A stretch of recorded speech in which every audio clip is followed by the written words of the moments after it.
Senhor separou para nós aprendermos do Senhor. Nós queremos, nessa noite, receber a porção que já está separada para nós e dizer para o Senhor que, assim como a tua palavra ela é vida, ela seja escrita no nosso coração para nós vivermos a tua palavra, de acordo com aquilo que nós vamos aprender hoje. Obrigada pela porção dessa noite. Usa, Senhor amado, com o teu poder, com a autoridade, e no amor do Senhor, a vida da Denise, e fala conosco, Pai. Em nome de Jesus, amém.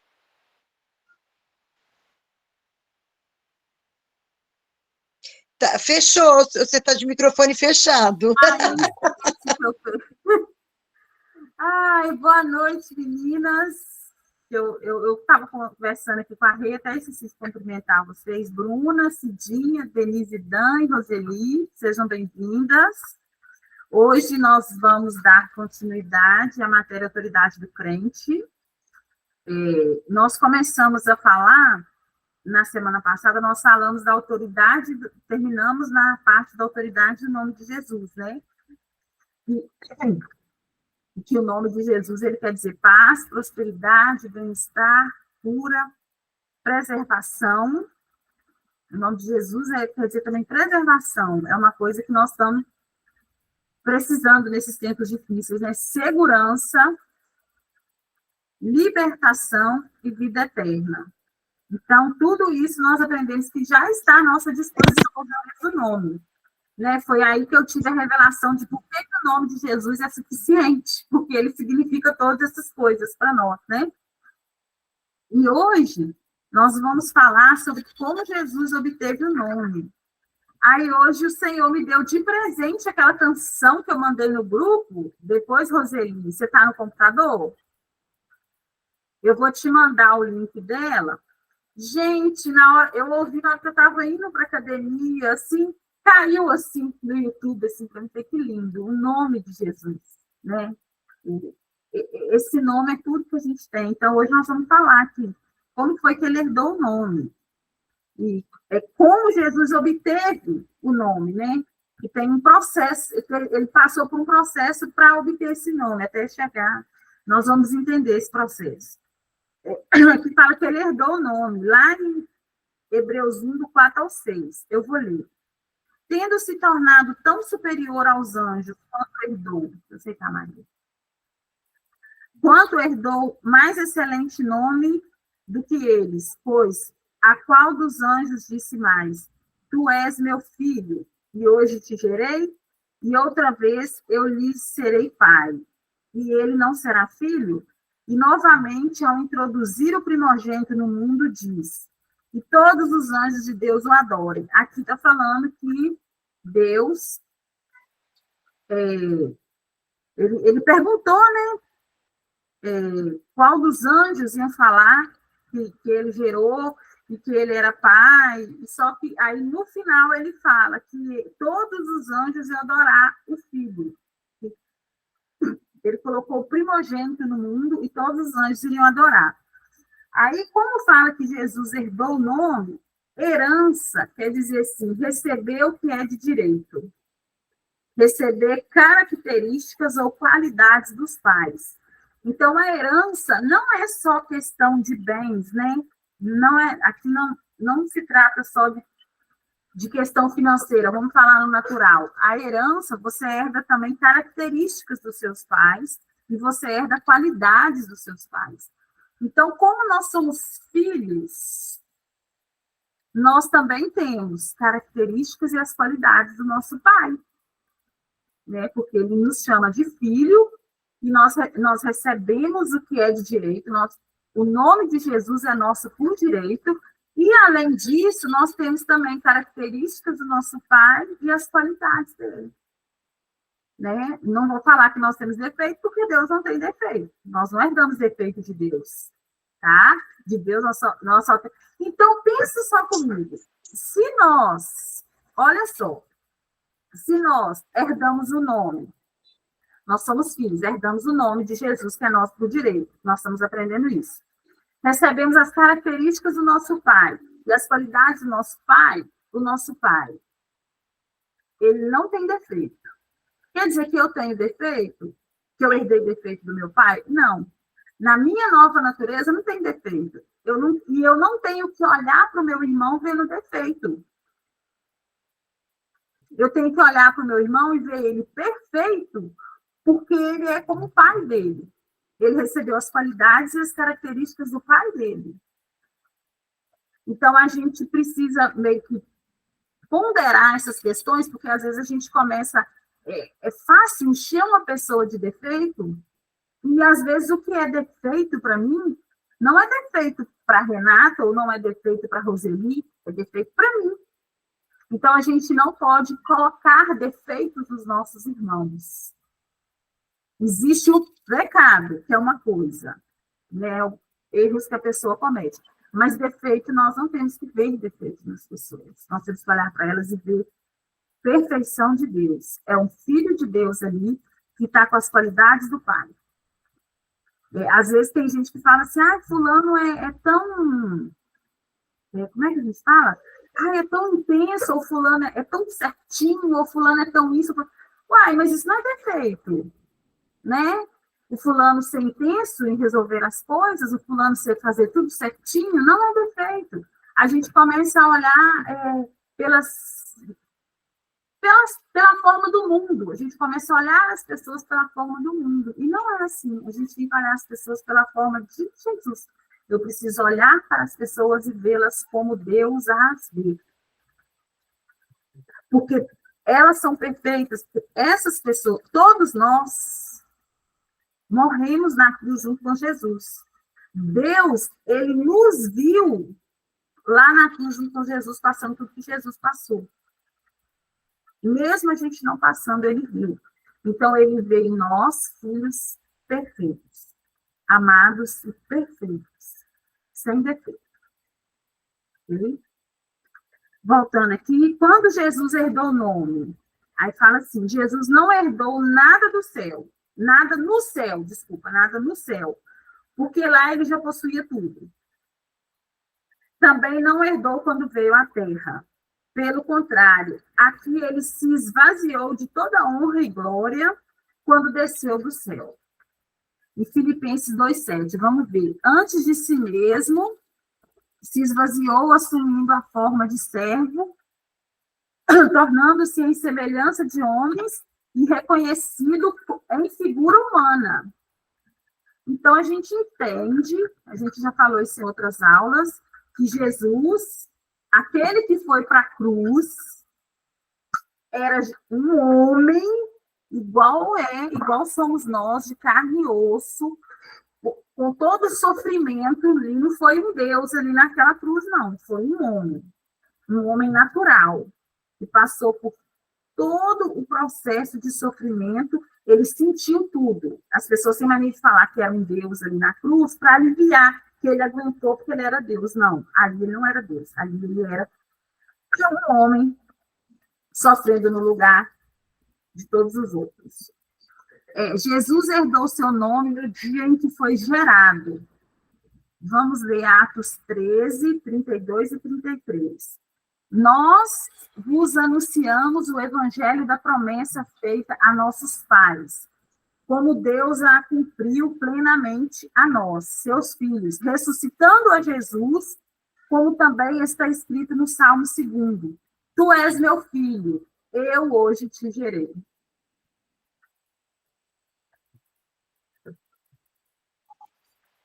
Ai, gente. Eu li o capítulo errado, eu li o versículo errado. Não, esse é de quando Jesus foi gerado, tá certo. Aí, quando que Jesus foi gerado? Ele não foi gerado quando nasceu, porque preexistia com o Pai. Ele apenas assumiu um corpo. João 1 e 14, vamos ler. No princípio era o Verbo, e o Verbo estava com Deus, e o Verbo era Deus.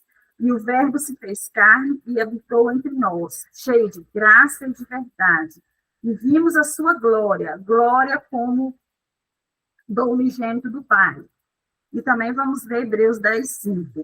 Por isso, ao entrar no mundo, diz: sacrifício e oferta não quiseste, antes um corpo me formaste. Então, até aqui, Jesus era o filho unigênito, que era o único filho de Deus quando veio à Terra. Quando ele veio aqui, nasceu, era unigênito. Né? Vamos ler João 3,16. Porque Deus amou o mundo de tal maneira que deu seu Filho unigênito para que todo aquele que nele crê não pereça, mas tenha vida eterna. Aí aqui fala que Jesus foi gerado no dia em que ressuscitou. E é como nós lemos em Atos 13, 32 e 33, e vamos ler Romanos 1, 3 e 4. Com respeito a seu filho, o qual, segundo a carne, veio da descendência de Davi e foi designado Filho de Deus, com poder, segundo o Espírito de Santidade, pela ressurreição dos mortos, a saber, Jesus Cristo, nosso Senhor. Após a ressurreição, ele é denominado primogênito, e não mais unigênito, pois deixou de ser único filho para ser o primeiro de muitos renascidos espiritualmente. Vamos ler Colossenses 1,18. Ele é a cabeça do corpo da igreja. Ele é o princípio, o primogênito de entre os mortos, para em todas as coisas ter a primazia. Primogênito no grego quer dizer protótipos. Que protos é primeiro, topos é nascer. Ele quer dizer que Jesus foi o primeiro a nascer. E aí é com base nessa palavra que existe a palavra protótipo em português. Né? Que o protótipo ele faz um primeiro e depois vai fazendo as cópias. É o que eu faço aqui. Eu trabalho assim, eu faço um e depois eu vou replicando todos iguaizinhos. O protótipo ele não é diferente. Quando você faz um protótipo, você faz ele, você faz os ajustes quando você está fazendo o protótipo, quando ele fica pronto, esse modelo aqui está certinho, agora eu vou replicar, vou fazer todos os outros iguaizinhos. Eu tenho uma amiga que é assim, ela ama fazer a festa da filha dela, mas ela não tem a cabeça assim. Aí eu faço uma peça de cada, corto tudo bonitinho, mando para ela pega o protótipo, e monta todos os outros iguaizinhos. Chega lá na festa, ela faz questão de falar que eu que fiz e tal, eu fico só olhando assim. Eu fiz um protótipo, e ela foi lá e fez todos os outros. Assim foi aqui. Né? Deus fez depois foi replicando. Então, a gente é Jesus, para a gente entender que a gente é igualzinho a Jesus. Por que Jesus precisava ser gerado? Porque se tornou como nós na cruz, separado de Deus pelo pecado e espiritualmente morto. Pastor Murilo, ele depois, o negão, que eu fui fazer, depositou 150, falou que amanhã ou até sexta-feira. Aí eu respondi, bispo, pastor, começou que eu sou... Pronto. Hebreus 2,9, deixa eu ler para nós. Vemos, todavia, aquele que por um pouco, tendo sido feito menor que os anjos, Jesus, por causa do sofrimento da morte, foi coroado de glória e de honra, para que, pela graça de Deus, provasse a morte por todo homem. Dessa forma, Jesus se tornou aquilo que nós éramos, a fim de que nós nos tornássemos aquilo que ele é. O que acontece? Vou ler primeiro 2 Coríntios 5, 21. Aquele que não conheceu o pecado, ele o fez pecado por nós, para que nele fôssemos feitos justiça de Deus. O que é isso aqui? Jesus precisou se tornar como nós, para que nós pudéssemos nos tornar como ele. Ele precisou passar tudo que nós passamos para que ele se tornasse como nós. E, mediante a ele ter feito isso, nós entendemos claramente que, mesmo passando por tudo que nós passamos, nós podemos nos tornar como ele. É um vice-versa aí, né, que foi o que aconteceu na cruz. E eu vou ler Atos 2, 21 e 25. É bem grandinho, não, 25 ao 31, Atos 2, 25 ao 31, porque aqui fala que Jesus desceu ao inferno no nosso lugar. Embora mais para frente a gente vai estudar Atos, mas eu vou ler essa passagem aqui, que ela está aqui. Bem destacada. Para que a respeito dele, diz Davi, diante de mim via sempre o Senhor, porque está à minha direita, para que eu não seja abalado. Por isso se alegrou o meu coração, e a minha língua exultou. Além disto, também a minha própria carne repousará em esperança, porque não deixarás a minha alma na morte, nem permitirás que o teu santo veja a corrupção. Fizeste-me conhecer os caminhos da vida, encher-me-ás de alegria na tua presença. Irmãos, seja-me permitido dizer-vos claramente a respeito do patriarca Davi, que ele morreu e foi sepultado, e o seu túmulo permanece entre nós até hoje. Sendo, pois, profeta e sabendo que Deus lhe havia jurado que um dos seus descendentes se assentaria no seu trono, provendo isto, referiu-se à ressurreição de Cristo, que nem foi deixado na morte, nem o seu corpo experimentou corrupção. No início aqui, quando ele fala que ele tem esperança, que sabe que não vai deixar a alma dele na morte, é que ele foi como Jonas, tá? A gente já estudou isso em Realidade da Nova Criação. Jonas era um... Contando, né? Jonas também era um Cristo, foi representando um Cristo, que Jonas ficou também 3 dias, né? Lá no grande peixe, depois saiu. Foi para nos livrar que ele morreu espiritualmente e foi ressuscitado por Deus. Nós sabemos disso já, graças a Deus. Ele precisou, né, passar pela morte espiritual também.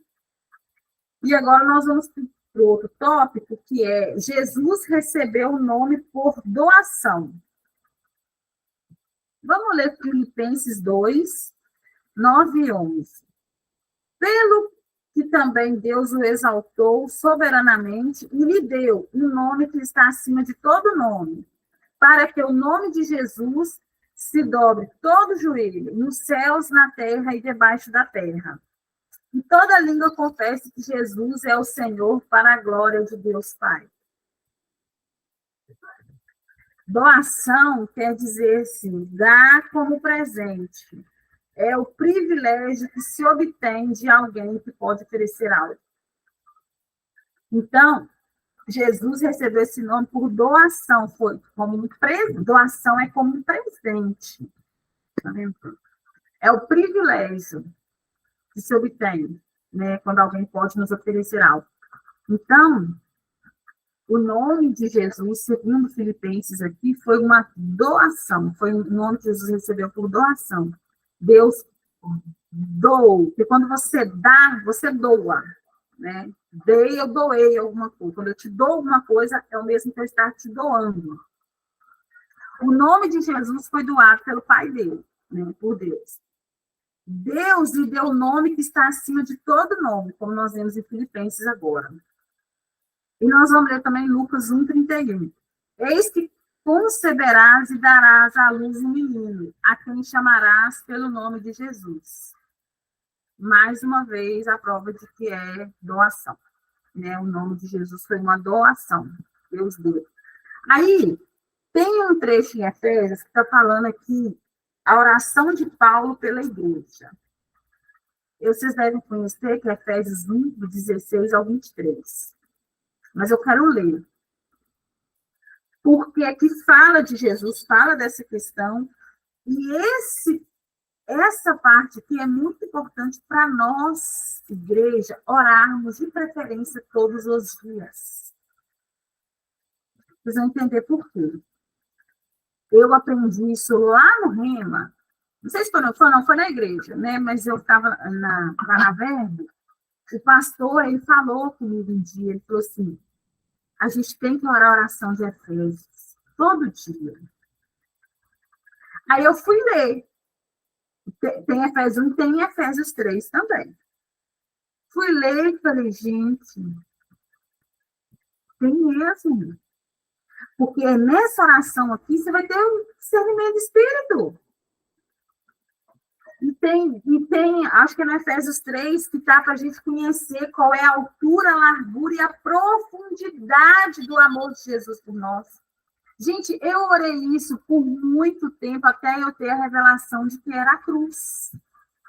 O que tem altura na Bíblia? O que tem largura? Era a cruz, gente, a madeira lá. A gente, quando vai fazer alguma coisa, a gente não está medindo. O meu guarda-roupa mesmo, quando eu vou comprar algum móvel, eu olho a profundidade, porque se for muito estreitinho assim, não me interessa, não vai caber, né? Tem que ser mais profundo.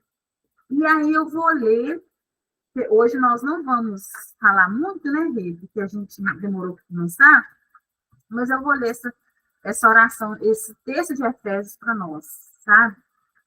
Olha, não cesso de dar graças por vós, fazendo menção de vós nas minhas orações, para que o Deus do nosso Senhor Jesus Cristo, Pai da glória, vos conceda espírito de sabedoria e de revelação no pleno conhecimento dele, iluminados os olhos do vosso coração, para saberdes qual é a esperança do seu chamamento, qual a riqueza da glória da sua herança nos santos, e qual a suprema grandeza do seu poder para com os que cremos, segundo a eficácia da força do seu poder, o qual exerceu ele em Cristo, ressuscitando-o dentre os mortos e fazendo sentar à direita nos lugares celestiais, acima de todo principado e potestade, poder e domínio, de todo nome que se possa referir, não só no presente século, mas também no vindouro. Isso é ótimo, porque serve para nós. Ele não parou no século passado,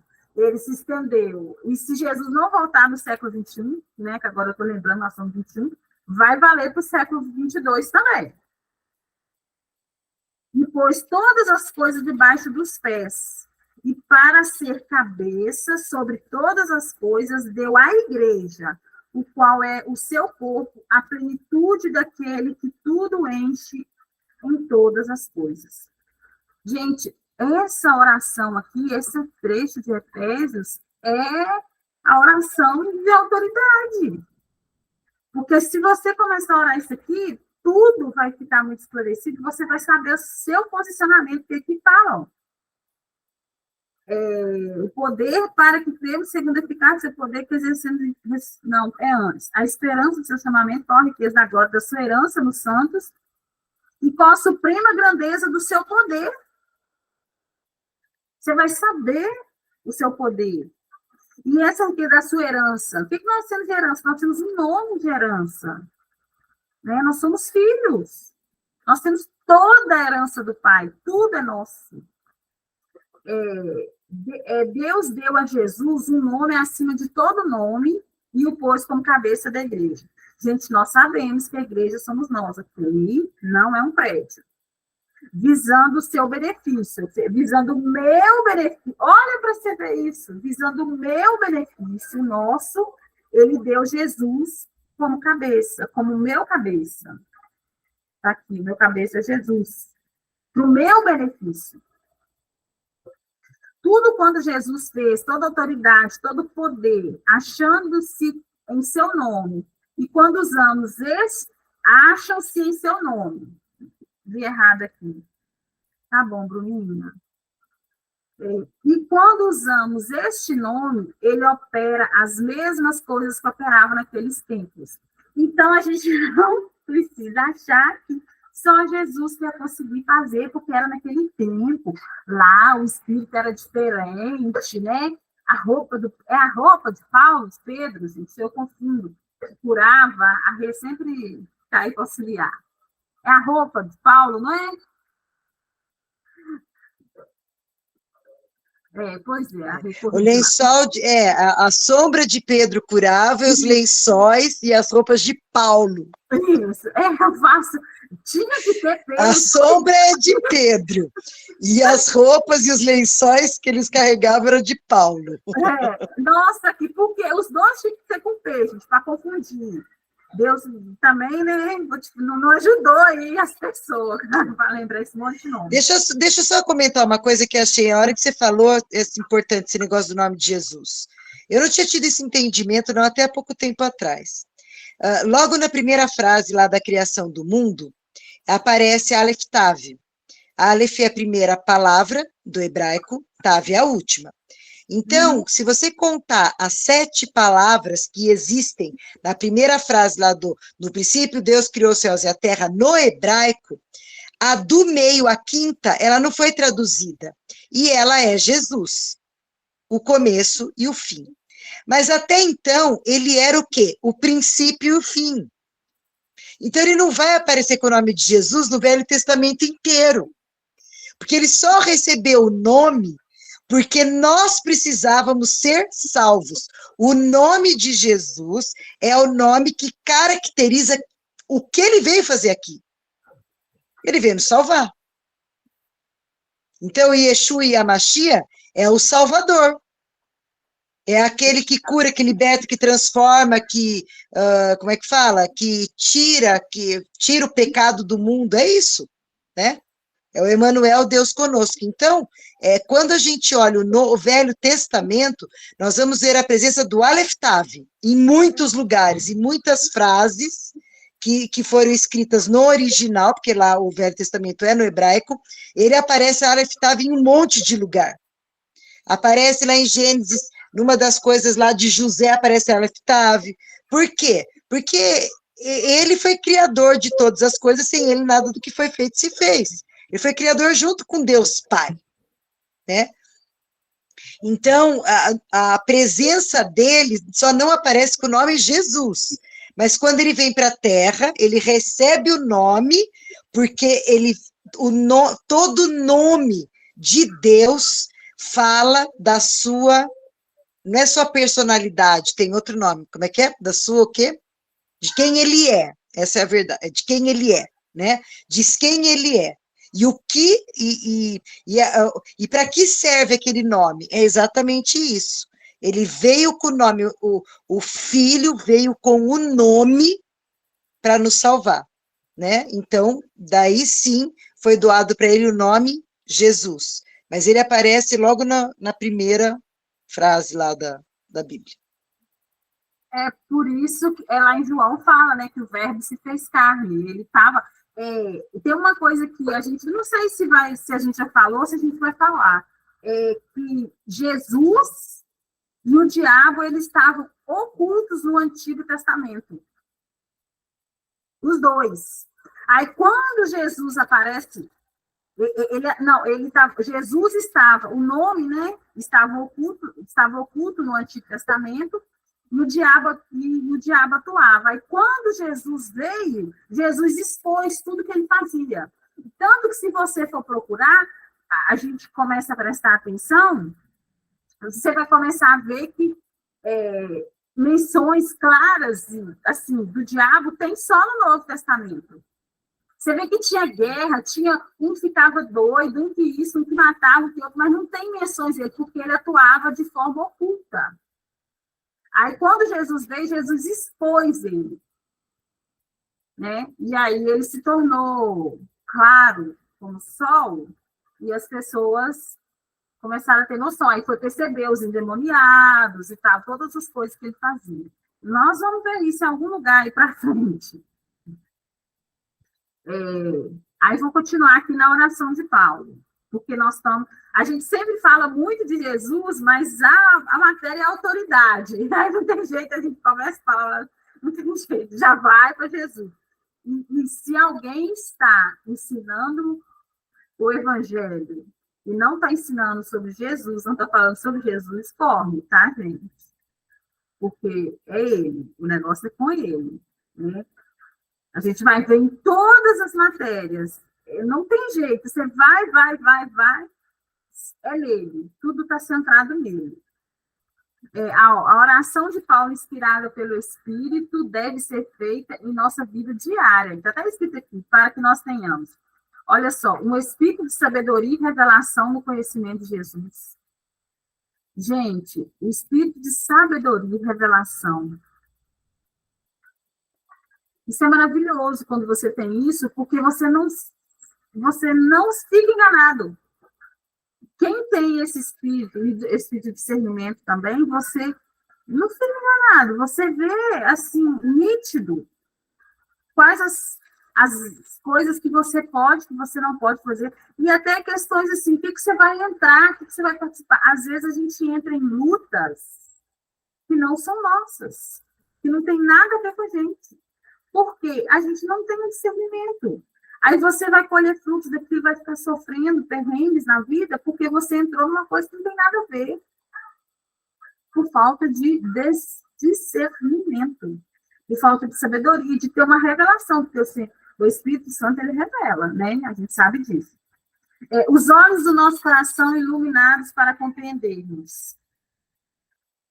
Isso é muito importante, porque a gente compreender as situações e compreender as pessoas. Porque acho que nós já aprendemos que a nossa luta não é contra a carne. A gente não luta contra pessoas.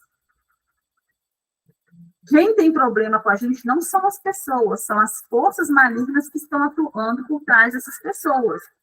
Então, você precisa ter o seu coração iluminado para você compreender que o que aquela pessoa está fazendo é ela, ou ela está sendo só um instrumentozinho, secretário de Nabucodonosor aqui na Terra, para te perturbar. Gente, eu já encontrei com pessoas em determinados lugares e eu já falei, Satanás, fica quieto no seu canto. Eu falei, porque eu sabia que a pessoa ia vir me afrontar. Eu sabia várias... Eu moro num bairro que tem muito... Aqui tem muita igreja e muitos áreas de droga. Os dois extremos. Muito. Eles não mexem com a gente, não, e tal, mas às vezes eu preciso sair na rua à noite e toco com um doidão, noiado.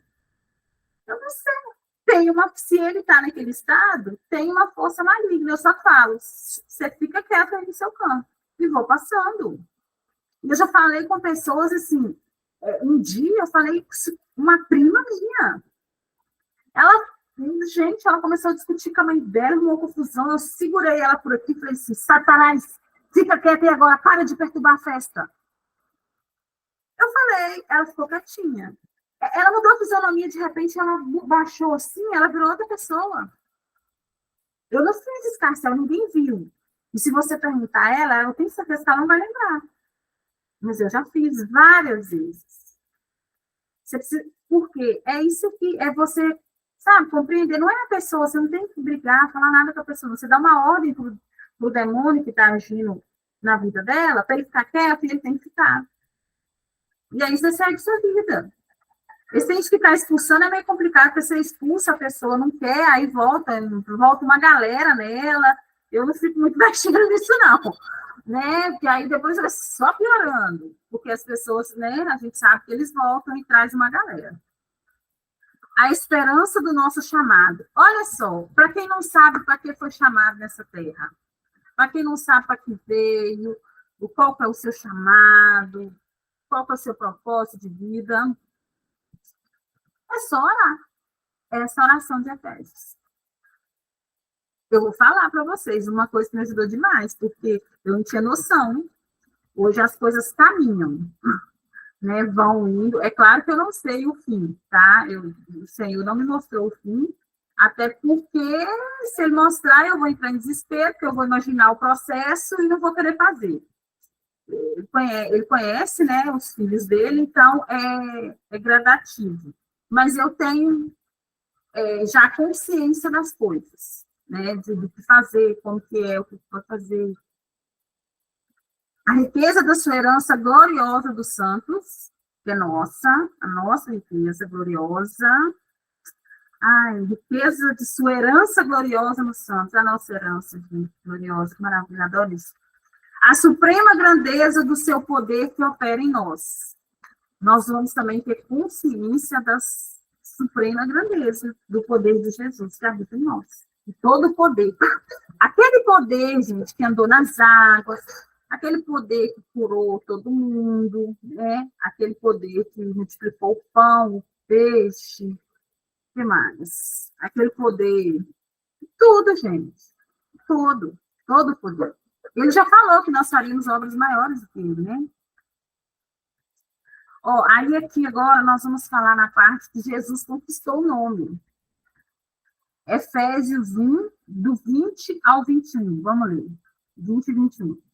O qual exerceu ele em Cristo, ressuscitando dentre os mortos e fazendo-o sentar à sua direita nos lugares celestiais, acima de todo principado e potestade, poder e domínio, e de todo nome que se possa referir, não só no presente século, mas também no vindouro. Vamos entender o que é conquista. Conquista é um ato de submeter, é vencer, é subjugar, tornar-se grandioso mediante suas realizações, obter, apoderar-se, tomar a força de armas, adquirir, vencer com grande pompa. Ah, isso é muito legal. Jesus venceu com grande pompa, né? Foi um espetáculo, né, gente? Pensa, o mundo todo, só hoje, né? Foi sábado, né, o ataque? Foi sábado? Israel, foi sábado, né? Só se fala nisso, gente. Eu falei com a Rê nisso, eu passei o final de semana falando sobre isso, explicando. Por quê? Só se fala nisso. Jesus, gente, Jesus sempre está no centro, sabe? Então, a vitória dele foi com grande pompa. Já tem, em 2033, vai fazer 2.000 anos. Né? E ele está aí. Foi uma conquista com grande pompa. Para envergonhar bastante Satanás. Aí vamos ver como que Jesus conquistou o nome. Por meio de uma vida de obediência. Vamos ler Filipenses 2, do 6 ao 8. A si mesmo se humilhou, tornando-se obediente até a morte e morte de cruz. Pelo que também Deus o exaltou sobremaneira, e lhe deu o nome que está acima de todo nome. Quando Jesus conquistou essa vitória, a vitória sobre os principais potestades e poderes satânicos, ele conquistou o nome também. Está em Colossenses 2,15. E despojando os principados e as potestades, publicamente os expôs ao desprezo, triunfando deles na cruz. Não foi encontrado nele, em Jesus, nenhuma influência do diabo. A gente pode ver em João 14:30. Já não falarei muito convosco, porque aí vem o príncipe do mundo, e ele nada tem em mim. Jesus não, em Satanás não tinha nada de Jesus. Nada. Em Jesus não tinha nada dele. Ele foi ungido e venceu por causa do Espírito que estava sobre ele. Vamos ver Lucas 4, 18 e 19. O Espírito do Senhor está sobre mim, pelo que me ungiu para evangelizar os pobres, enviou-me para proclamar liberdade aos cativos e restauração da vista aos cegos, para pôr em liberdade os oprimidos e apregoar o ano aceitável do Senhor. Esse mesmo Espírito que fez tudo isso aqui com Jesus é o que está sobre nós. É o que está em nós, mora dentro de nós. Então, hoje, nós temos a consciência de que nós temos toda a autoridade por causa disso. Está em nós. Tudo que estava em Jesus, tudo que Jesus foi, tudo que está em nós. Nosso direito, é nosso direito, né, gente? A gente vai usar se a gente quiser, a gente tem que entender isso também, né? E tem pessoas que não vão querer, mas não é o nosso caso, nós vamos usar. Essa autoridade é nossa. Nós não precisamos mais nos submeter a nada, sabe? Não precisamos ser enganados, não precisamos... Ontem, eu estava assim, meio já sem saber o que falar para as pessoas, e o Senhor me levou a ler Mateus 24. A gente vai ler muito Mateus 24 quando for estudar escatologia. Aí, Eu li no Mateus 24 na versão Passion, tá? É maravilhosa. Falei, gente, tá lá, e tá lá a vitória, sabe? Ele fala, e ele deixa claro, vai ter tudo, mas... E aí, nós, sabendo nossa posição, nossa autoridade, nós sabemos quem nós somos, não vai nos atingir.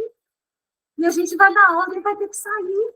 Gente, eu estou falando sério, é a ponto de você sair, abrir a porta da sua casa, se tiver um ladrão, você vai falar para ele sair, a arma dele vai cair, seja o que for, vai acontecer. Ou nem vi. Aqui na minha cidade está rolando, aqui, na Minas toda não, algumas cidades têm essa área. Aqui é Copasa, é a Companhia de Saneamento, de Abastecimento de Água e Esgoto, Companhia de Saneamento urbano daqui da minha cidade. Estão fazendo o seguinte, uma quadrilha, tem um carro adesivado da Copasa, uniforme da Copasa, e eles estão indo nas casas, como funcionário da Copasa, você abre o portão, né? Você abre o portão, eles entram, começam a conversar com você e tal, e entram, roubam, estão assaltando as casas. Vocês acreditam que os caras vieram aqui na minha casa, sentou na cadeira da minha mãe, que fica lá no portão, que a minha mãe fica na rua, ela tem uma cadeira para eu sentar na esquina, tá, gente? Isso é outra história. Essa é a parte da minha família que fica em off, tá? Todo dia fazendo fofoca na rua para os vizinhos. O cara sentou, o meu vizinho, porque o negócio de água tem 3. O meu, o da minha vizinha e do vizinho que tem uma borracharia do lado da minha casa. Então, ficam todos 3 dentro do meu portão. O meu vizinho abriu, claro, tirando a Copasa, o cara sentou, mexeu no relógio. Eu vi da minha janela o cara sentado na cadeira lá, conversou com o meu vizinho e foi embora. Todo mundo falou assim, não. Falei, não, filho, aqui não. Aqui não. Ele podia ter entrado, que ele ia converter, que eu ia fazer ele aceitar Jesus na força que dentro dessa casa. Só se fosse assim. Eu falei com ele, você vai sair se você confessar Jesus como Senhor da sua vida. Aí você pode sair, senão eu chamo a polícia de você. Se ele tivesse entrado, eu nem sabia. Aí depois chega aqui, todo mundo falando que você é o cara da Copasa, veio para cortar água. Aí o menino conversou com ele não contou que ele vai cortar água. Sabe? Eu falei, a minha não é que a minha tá paga, da minha vizinha tá paga. Aí, logo em seguida, saiu as coisas, aí viram e tal. Eu falei, gente, era o cara que estava aqui. Sabe? É isso. É a gente confiar a ponto de que está caindo o mundo e você está tranquilo, porque você confia na palavra, no que está lá escrito na palavra. Eu sempre falo, ou a Bíblia é absoluta ou ela é obsoleta. Ou você acredita 100% no que é a palavra e age nessa autoridade, entendeu? Gente, nós vamos ver em alguma parte para frente, no final dessa matéria, você não pode ter 2 confissões. Se você tiver 2 confissões, a confissão da palavra que está na palavra não vai funcionar. Só vai funcionar se você tiver uma confissão, que é a que está na palavra. Outra não funciona. Não vai funcionar. Eu vou encerrar essa parte por hoje, porque vai começar a Igreja de Autoridade. Então, é uma parte bem extensa. Aí nós vamos encerrar essa parte. Começamos na próxima. Isso. Eu vi a hora aqui, já são 9 horas. Aí, hoje, eu vou falar para vocês um negócio. Eu fui para a academia ouvindo esse hino maravilhoso do nome de Jesus. Sabia que você ia me presentear com uma música falando do nome dele, que eu não conhecia ainda.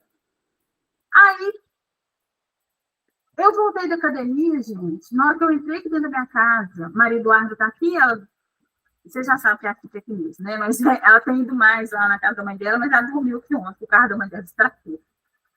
Aí ela estava aqui, eu fui brincar com ela, cheguei no quarto, ela estava no meu quarto, gente, no nosso quarto. No nosso quarto. A minha cabeça começou a doer.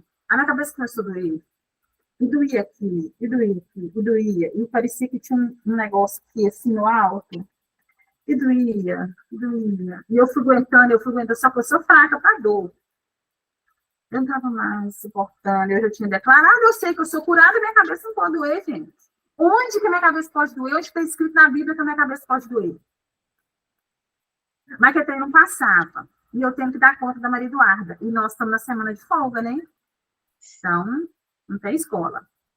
Eu fui lá e tomei um remédio, um ibuprofeno em gel, que eu uso para cólica. Ele é um vermelhinho, é um gelzinho, não agride o estômago. Chega de frescura lá, eu falei, comprei. Tomei aquele negócio. Não parou. Falei, gente. Aí depois eu falei, gente, mas o remédio não parou. Aí eu fui lá e comi minhas folhinhas de hortelã, porque hortelã é ótimo para dor de cabeça, tá? Peguei um monte de folhinha de hortelã, mastiguei. Ó, não parou na oração, não parou no remédio, não parou. Aí cheirei meu negócio para sinusite, que eu tenho uma paradinha aqui para sinusite, tá? Eu mexo com esses álcool, semente de girassol, curtida no álcool. Eu faço essas mandingas tudo, tá? Cheirei o negócio, gente, a cabeça não parava. Meu Deus, mas foi muito engraçado. Vocês têm que me ver, se eu estiver passando mal, vocês passam mal de rir, porque eu não aguento, eu quero resolver aquilo. Aí eu falei, meu Deus, nada das paradinhas resolveu. Fui lá, comprei picolé, estava calor, falei, vou refrescar, vou comprar picolé, vai melhorar. E eu tomei banho, lavei cabelo, nada. Eu falei, quer saber? Tô nem aí pra cabeça, porque ela não está doendo. Isso é para me perturbar. Quando já se viu que a minha cabeça pode doer? Nem liguei. Maria Eduarda começou a ficar muito enjoada, eu falei, vai dormir, você tá muito chata. Botei ela para dormir, deitei lá com ela, fiquei com ela um pouquinho. Na hora que eu levantei, que eu vim para cá para ligar o computador, para pôr uma música, eu gosto de fazer um ambiente, tá? De adoração. Eu não começo a reunião abrindo aqui falando, não. Eu preciso, pelo menos uma hora antes, tem que estar aqui louvor, orando, cantando, sabe? Criando a atmosfera. Eu até esqueci que eu tinha cabeça, gente. Acabou, passou. É isso, sabe? Se não tem autoridade, se está aí, vai ter que funcionar, não pode. Onde você viu a cabeça doer? Mas foi uma guerra, praticamente, hoje, mas a cabeça melhorou, tá? Melhorou.